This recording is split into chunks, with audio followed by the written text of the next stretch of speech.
السلام علیکم۔ سلطان بایزید ثانی 886 ہجری میں تخنشی ہوا۔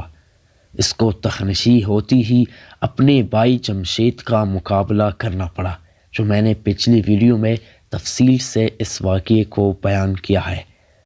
2 مرتبہ جمشید سے لڑائی ہوئی اور دونوں مرتبہ سلطان بایزید ثانی کامیاب ہوا، لیکن یہ کامیابی سلطنت عثمانیہ کے لیے کچھ مفید ثابت نہیں ہوئی۔ جمشید کا عیسائیوں کی قید اور قبضے میں چلا جانا باعث اس کا ہوا کہ سلطان بایزید ثانی کو ملک اٹلی اور روڈس پر حملہ کرنے کی جرأت نہ ہوئی۔ ادھر مصر کی مملوکی سلطنت سے تعلق کشیدہ ہو گئے۔ شہزادہ جمشید چونکہ اول مصر کی سلطنت میں پناہ گزین ہوا تھا اور جمشید کے متعلقین آخر تک مصر میں موجود تھے، لہٰذا مملوکیوں نے جنوب و مشرقی ایشیائی کوچک کے حصے پر حملہ آوری کا سلسلہ جاری کر دیا اور 890 ہجری میں سلطان بایزید ثانی کی فوج کو شکست دے کر بعض سرحدی مقامات پر قبضہ کر لیا۔ آخر بایزید نے مملوکیوں سے متواتر شکستیں کھانے کے بعد صلح کی، اور اس صلح میں سلطان بایزید ثانی کا دب جانا اس طرح ثابت ہوا کہ اس نے وہ قلعے اور وہ شہر جن پر مملوکی قبضہ کر چکے تھے انہی کے قبضے میں رہنے دیے، مگر یہ اقرار مملوکیوں سے ضرور لے لیا کہ اس نو مفتوحہ علاقے کی تمام آمدنی حرمین شریفین کی خدمت گزاری میں صرف کی جائے گی۔ سلطان بایزید ثانی کے پاس احمد کی دوک ایک نہایت قیمتی اور تجربہ کار سپہ سالار تھا۔ اگر بایزید چاہتا تو اس سے خوب کام لے سکتا تھا، مگر اس نے اس جوہر قابل سے کوئی فائدہ نہیں اٹھایا۔ احمد کے دوک فوج میں بہت ہر دل عزیز تھا اور سلطان بایزید ثانی کو اس کی غلط کاریوں پر نصیحت کرتا رہتا تھا۔ وہ اپنی صاف بیانی اور فاش گفتاری میں کسی شاہی سطوت اور سلطانی روب کے متعلق پرواہ نہ کرتا تھا۔ حقیقتاً ایسا نصیحت گر جو محبت کی وجہ سے غلطیوں پر تنبیہ کرے بہت غنیمت ہوتا ہے، لیکن بایزید زیادہ برداشت نہ کر سکا۔ 895 ہجری میں بایزید ثانی نے جان نثاری فوج کے بڑھی ہوئی زور کو توڑنا چاہا اور اس فوج کے خلاف سخت احکام صادر کرنے پر آمادہ ہوا۔ فوج میں چونکہ پہلے سے شورش برپا تھی، احمد کے دوک نے بایزید کو برسر دربار سمجھایا کہ آپ اس زمانے میں جبکہ ہر طرف ہم کو فوج سے کام لینے کی ضرورت ہے، فوج کو بددل اور افسردہ خاطر نہ کرے، اس کام کو کسی دوسرے وقت پر ملتوی رکھے، ورنہ پھر اندیشہ ہے کہ مشکلات پر قابو پانا دشوار ہوگا اور اپنی سلطنت کا بچانا آپ کے لیے آسان نہ رہے گا۔ بظاہر بایزید نے احمد کے دوک کے بات کو مان لیا، مگر اس کو احمد کے دوک کا اس طرح دخل اور معقولات ہونا سخت گرا گزارا۔ اس نے چند روز کے بعد احمد کے دوک کے قتل کا ارادہ کیا، چنانچہ احمد کے دوک کو اسی لیے گرفتار کر لیا گیا۔ فوج نے اپنے ہر دل عزیز سردار کے قتل کی خبر سن کر ایوان سلطانی کا محاصرہ کر لیا اور سلطان کو دھمکی دی کہ اگر ہمارے سردار احمد کے دوک کو قتل کر دیا گیا ہے تو ہم اس کے معاوضے میں سلطان بایزید کو قتل کیے بغیر نہ چھوڑیں گے۔ بایزید نے مجبوراً احمد کے دوک کو جو بھی قتل نہیں کیا گیا تھا جان نثاری فوج کے سپرد کر دیا اور بظاہر اس کے عزت و تکریم بھی کی، مگر چند ہی روز کے بعد تمام جان نثاری فوج کو کسی مبہم کے بہانے سے دور دراز کے سرحدی مقامات پر بیچ کر اور دارالسلطنت کو فوج سے خالی پا کر احمد کے دوک کو قتل کر دیا۔ اس سردار کا قتل ہونا سلطنت عثمانیہ کے لیے مضر ثابت ہوا۔ 896 ہجری میں سلطنت عثمانیہ اور روس کے درمیان تعلقات قائم ہوئے، یعنی زار ماسکو نے اپنا سفیر مناسب تحف و ہدایہ کے ساتھ سلطان کی خدمت میں قسطنطنیہ کے جانب روانہ کیا۔ اس سفیر کے ساتھ دربار قسطنطنیہ میں معمولی برتاؤ ہوا اور وہ چند روز رہ کر ماسکو کے جانب رخصت ہوا۔ سلطان بایزید کے عہد حکومت میں سلطنت عثمانیہ کی بحری طاقت میں بہت ترقی ہوئی۔ سلطان کی توجہ بحری طاقت کی بڑھانے کی طرف اس لیے زیادہ منعطف ہوئی کہ اس کو شہزادہ جمشید کی وجہ سے اندیشہ تھا کہ وہ اٹلی اور فرانس کی حکومتیں مل کر بحری حملے کی تیاری پر آمادہ ہوگی۔ ایک طرف اس نے ان سلطنتوں اور دوسری عیسائی حکومتوں سے صلح قائم رکھی اور دوسری طرف ان کے حملے سے محفوظ رہنے کی تدابیر سے بھی غافل نہ رہا اور اپنی بحری طاقت کو بڑھانے میں مصروف رہا۔ جس زمانے میں جمشید عیسائیوں کے قبضے میں پہنچ چکا تھا، اندلس کے مسلمانوں یعنی شاہ غرناطہ نے سلطان بایزید سے امداد طلب کی کہ بحری فوج اور جنگی بیڑوں سے ہماری مدد کی جائے۔ بایزید اندلس مسلمانوں کی درخواست پر ان کو بہت بڑی مدد دے سکتا تھا، مگر وہ محض اس وجہ سے کہ کہیں پوپ اور دوسری عیسائی سلاطین جمشید کو آزاد کر کے میرے مقابلے پر کھڑا نہ کر دے متعامل رہا، اور جیسے کہ چاہتے ویسے مدد اندلس والوں کو نہ کر سکا۔ بایزید کی یہ کوتاہی ضرور قابل شکایت اور موجب افسوس ہے، تاہم ہم کو یہ بات بھی فراموش نہ کرنی چاہیے کہ اس نے ایک معمولی سا بیڑا جس میں چند جنگی جہاز شامل تھے اپنے امیر البحر کمال نامی کی قیادت میں اسپین کی طرف روانہ کیا تھا۔ اس بیڑے نے ساحل اسپین پر پہنچ کر عیسائیوں کو تھوڑا سا نقصان پہنچایا، مگر کوئی ایسا کارنامہ انجام نہ دے سکا جس سے اسپین کے مسلمانوں کو کوئی قابل تذکرہ امداد پہنچتی۔ جب جمشید کا کام تمام ہو گیا اور بایزید کو اس کی طرف سے کوئی خطرہ باقی نہ رہا، تو اس نے ان جزیروں اور ساحلی مقاموں پر جو یونان اور اٹلی کے درمیان ریاست وینس کے تصرف میں تھے قبضہ کرنے کی کوشش کی، اور وینس کے ساتھ بحری لڑائیوں کا سلسلہ شروع ہوا۔ 905 ہجری میں وینس کی بحری طاقت کو ترکی بیڑے نے شکست فاش دی اور تمام جزیرے اس کے قبضے سے چھین لیے۔ 906 ہجری میں وینس یورپ، روما، اسپین اور فرانس کے متحدہ بیڑے سے عثمانیہ بیڑے کا مقابلہ ہوا۔ ان مذکورہ عیسائی طاقتوں نے عثمانیہ بحری طاقت کی ترقی دیکھ کر آپس میں اتفاق کر کے یہ فیصلہ کیا کہ بحر روم سے ترکی اثر کو بالکل فنا کر دینا چاہیے۔ ترکی بیڑے کا افسر یعنی امیر البحر کمال تھا، جو سلطان بایزید کا غلام تھا۔ اس بحری لڑائی میں کمال نے وہ کمال دکھایا کہ متحدہ عیسائی بیڑے کو شکست فاش دی، بہت سے جہازوں کو غرق، بعض کو گرفتار کیا اور باقی فرار ہونے پر مجبور ہوئی۔ اس بحری معرکے کے بعد کمال کی بہت شہرت ہو گئی اور بحر روم میں ترکی بیڑے کے طاق بیٹھ گئے، مگر افسوس ہے کہ ترکی بیڑے کی فتح نمایاں سے چند سال پہلے یعنی 897 ہجری میں اندلس سے اسلامی حکومت کا نام و نشان مٹ چکا تھا۔ بایزید ثانی کے ہنگری اور پولینڈ والوں سے بھی متعدد لڑائیاں ہوئی، مگر وہ کچھ زیادہ مشہور اور قابل تذکرہ نہیں ہے۔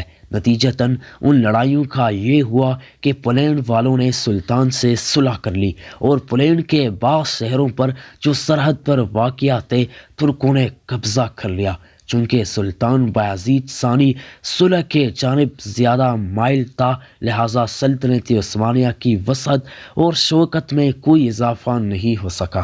سلطان محمد خان فاتح کے زمانے میں اس قدر طاق عیسائیوں کے دل پر بیٹھ گئے تھے کہ انہوں نے سلطنت عثمانیہ کے صلح پسند طرز عمل کو بہت غنیمت سمجھا اور خود حملہ آوری کی جرأت نہ کر سکے۔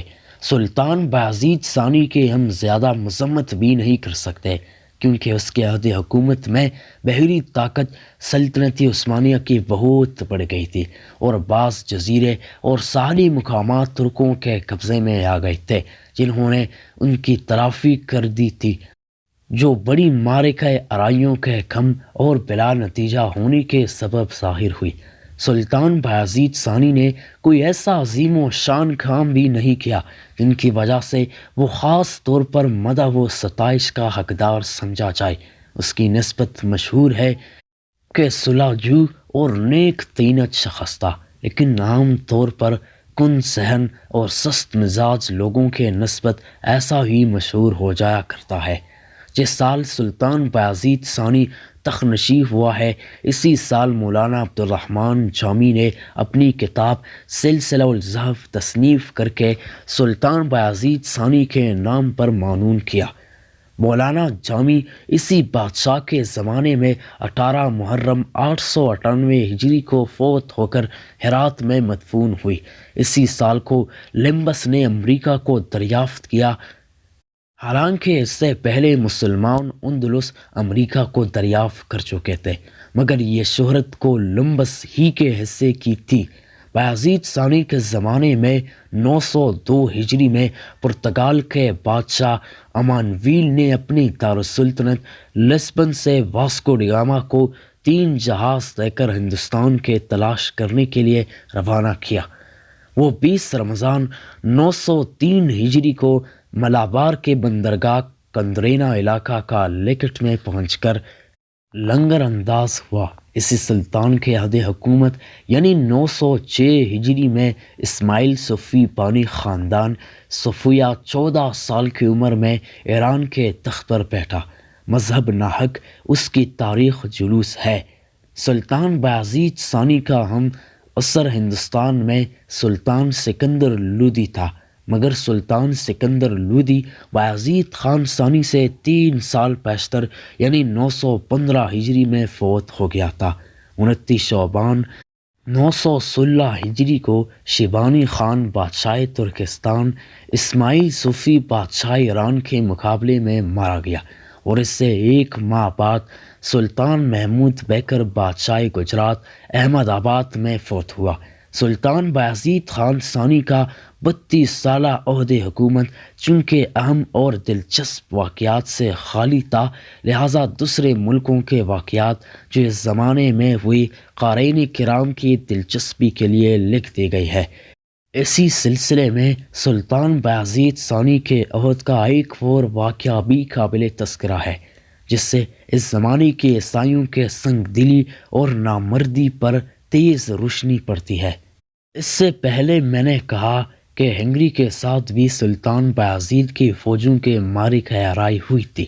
ان لڑائیوں کے سلسلے میں ایک مرتبہ سلطان بایزید ثانی کا ایک سپہ سالار مسمی غازی مصطفیٰ اور اس کا حقیقی بھائی ہنگری فوج کے ہاتھ گرفتار ہو گیا۔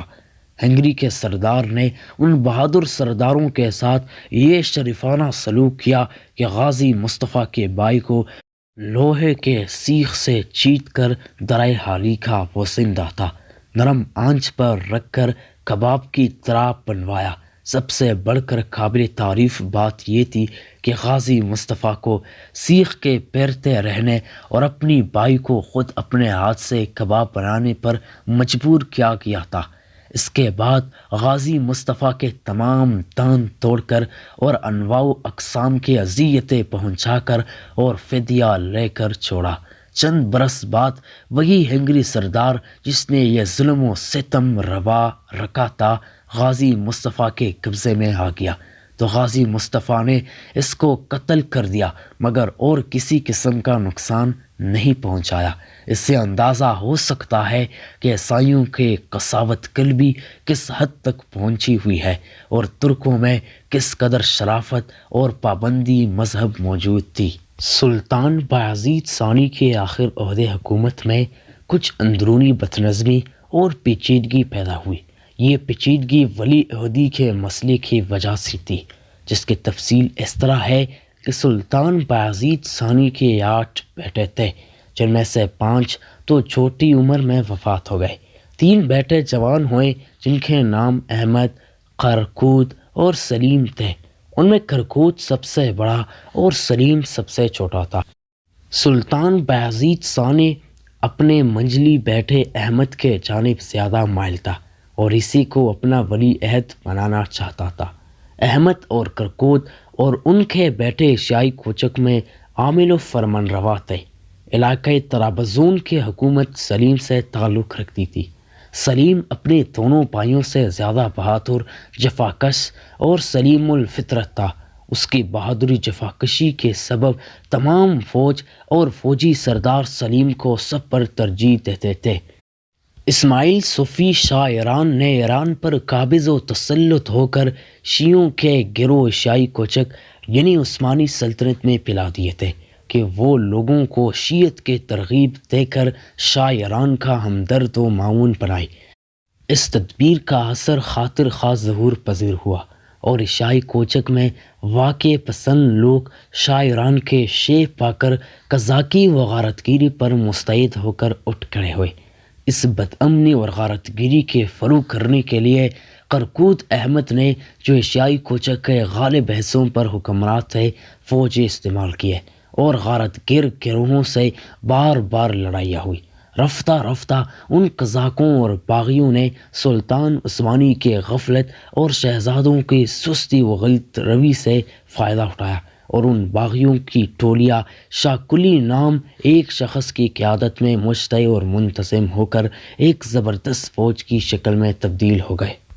شاہ کلی ایران کے بادشاہ اسماعیل صفی کا مرید اور ہواخواہ تھا۔ ان میں سلطنتی عثمانیہ کو مشکلات میں مبتلا کرنے کی کوشش میں کوئی کوتاہی نہیں کی۔ بالآخر جب قسطنطنیہ میں ایشیائی کوچک کے بدامنی کے حالات مشہور ہوئی تو سلطان بایزید ثانی اس امر پر مجبور ہوا کہ اپنے وزیر اعظم کو فوج دے کر مقابلے پر بھیجے۔ چنانچہ وزیر اعظم نے پہنچ کر مقام شرمیک پر شاہ کلی، جس کو ترک شیطان کلی کہتا ہے، کا مقابلہ کیا۔ سخت خون ریز جنگ ہوئی اور لڑائی میں سلطانی وزیر اعظم اور شاہ کلی دونوں مارے گئے۔ یہ واقعہ 917 ہجری میں وقوع پذیر ہوا۔ اس بغاوت اور بدامنی کا اثر اسی علاقے میں زیادہ تھا جو کرکوت اور احمد کے زیر حکومت تھا۔ سلیم جس صوبے کا حاکم تھا، اس صوبہ یعنی طرابزون کے علاقے میں باغیوں کو بدامنی پلانے کا کوئی موقع نہیں ملا، جو دلیل اس بات کی تھی کہ سلیم بہت مستعد اور مال اندیش تھا۔ سلیم نے اپنے علاقے میں امن و امان قائم رکھنے کے لیے زائد فوج بھرتی کر لی تھی، اور جب باغیوں کی طرف سے اس کو اطمینان حاصل ہوا تو اس نے اس فوج کو لے کر سرکیشیا کے علاقے پر حملہ کیا اور فتوحات حاصل کیے۔ یہ خبر سن کر سلطان بایزید ثانی نے قسطنطنیہ سے امتناعی حکم جاری کیا کہ تم غیر علاقے پر حملہ آور ہو کر اپنے دائرۂ حکومت کو وسعت نہ دو۔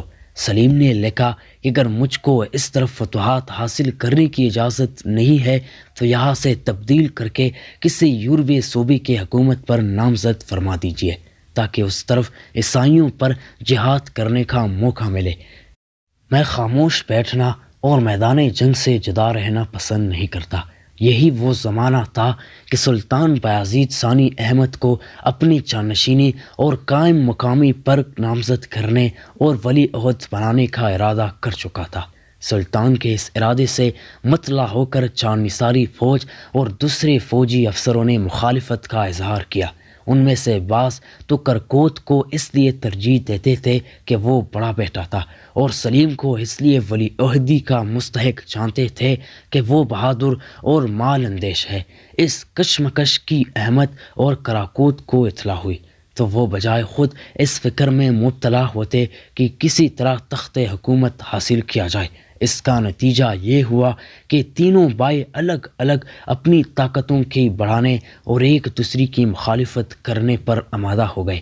سلطان بایزید ثانی نے اراکینی سلطنت اور خود سلیم کی خواہش کے موافق سلیم کو ایک یورپی صوبہ موسومہ سمندرہ پر نامزد کر دیا۔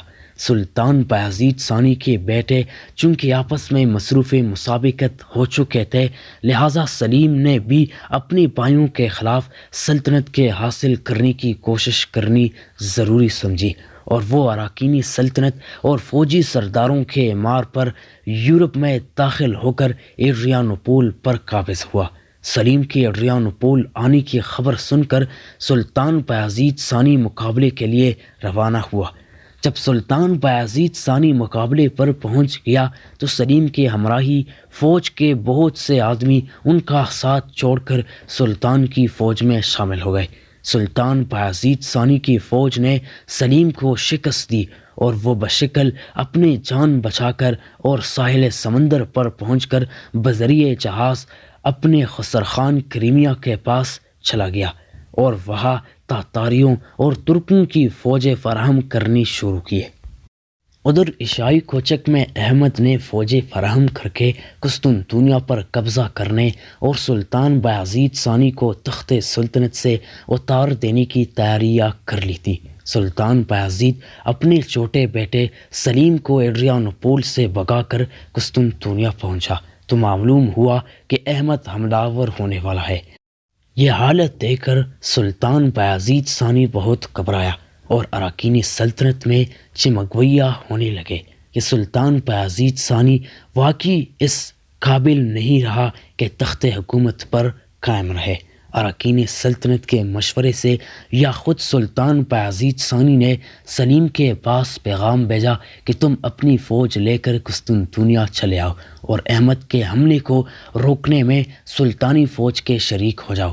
سلیم اس حکم کے پہنچنے سے بہت خوش ہوا اور 3-4 ہزار آدمی ہمراہ لے کر نہایت سخت مقامات اور دروں کو طے کرتا ہوا بحیرہ اسود کے کنارے کنارے چل کر ایڈریانوپول اور وہاں سے قسطنطنیہ کے جانب روانہ ہوا۔ سلیم کے اس طرح پہنچنے کی خبر سن کر سلطان بایزید ثانی نے اس کے پاس حکم بھیجا کہ اب تمہاری ضرورت نہیں ہے، تم کو چاہیے کہ جہاں تک پہنچ چکے ہو وہیں سے واپس ہو کر صوبہ سمندرا کی طرف چلے جاؤ جس پر تم نامزد کیے گئے ہو۔ ادھر سے اراکین سلطنت اور فوجی افسروں کے پیغام پہنچنے کے اب آپ ہرگز واپس نہ ہو بلکہ سیدھے قسطنطنیہ چلے آئے، اس سے بہتر موقع پھر کبھی آپ کے ہاتھ نہ آئے گا۔ چنانچہ سلیم قسطنطنیہ پہنچ گیا۔ سلیم کی قسطنطنیہ پہنچتی ہی تمام رعایا، اراکین سلطنت اور سپہ سالار ان افواج نے اس کا استقبال کیا اور قیصر سلطانی کے دروازے پر پہنچ کر سب نے سلطان بایزید ثانی کی خدمت میں پیغام بھیجا کہ آپ دربار عام میں ہماری درخواست سن لیں۔ چنانچہ سلطان بایزید ثانی نے تخت پر بیٹھ کر دربار عام منعقد کیا۔ اراکین سلطنت، علماء اور فقہا، رعایا کے وکلاء، فوج کے سردار سب نے مل کر عرض کیا کہ ہمارا سلطان اب بوڑھا، ضعیف اور ناتوان ہو گیا ہے۔ ہم سب کی خواہش یہ ہے کہ سلطان اپنے بیٹے سلیم کے حق میں تخت سلطنت کو چھوڑ دے۔ سلطان بایزید ثانی نے اس درخواست کو سنتی ہی بلا تامل فرمایا کہ میں نے تم سب کی خواہش کو منظور کر لیا اور میں سلیم کے حق میں تخت سے دستبردار ہوتا ہوں۔ یہ کہہ کر تخت سے اتر آیا۔ سلیم نے فوراً آگے بڑھ کر باپ کے شانے کو بوسہ دیا۔ سلطان بایزید ثانی نے اس کو مناسب نصیحتیں کیے اور پالگی میں سوار ہو کر چلا۔ سلیم پالگی کا پایا پکڑتے ہوئے ساتھ ساتھ چلا۔ سلطان بایزید ثانی اپنی خواہش کے موافق شہر ڈیموٹیکا میں رہنے اور قیام کرنے کے ارادے سے قسطنطنیہ کو چھوڑ کر روانہ ہوا کہ بقیہ ایام زندگی اسی شہر میں عبادت اور خاموشی کے حالت میں گزار دے۔ سلیم شہر کے دروازے تک بطریق مشیت پیدل آیا اور باپ سے رخصت ہو کر واپس ہوا اور تخت سلطنت پر جلوس کیا۔ سلطان بایزید ثانی ابھی ڈیموٹیکا تک نہ پہنچا تھا کہ راستے ہی میں فوت ہو گیا۔ سلطان بایزید ثانی نے اپنی وفات کے وقت 3 بیٹے اور 9 پوتے چھوڑے۔ ان پوتوں میں سلیم کا اکلوتا بیٹا سلیمان بھی شامل تھا۔ سلطان بایزید ثانی نے 25 اپریل 1512 عیسوی مطابق 910 ہجری میں تخت سلطنت کو چھوڑا اور 29 اپریل 1512 عیسوی کو فوت ہوا۔ سلطان سلیم ابن بایزید نے قسطنطنیہ میں تخت سلطنت پر جلوس کیا۔ ناظرین، اگر آپ لوگ اس واقعے سے متاثر ہو گئے ہو یا آپ کو کچھ نہ کچھ فائدہ ہوا ہے تو ویڈیو کو لائک کر دو اور چینل کو سبسکرائب کرو تاکہ ہر نئی ویڈیو کا نوٹیفیکیشن سب سے پہلے آپ تک ہی پہنچ جائے۔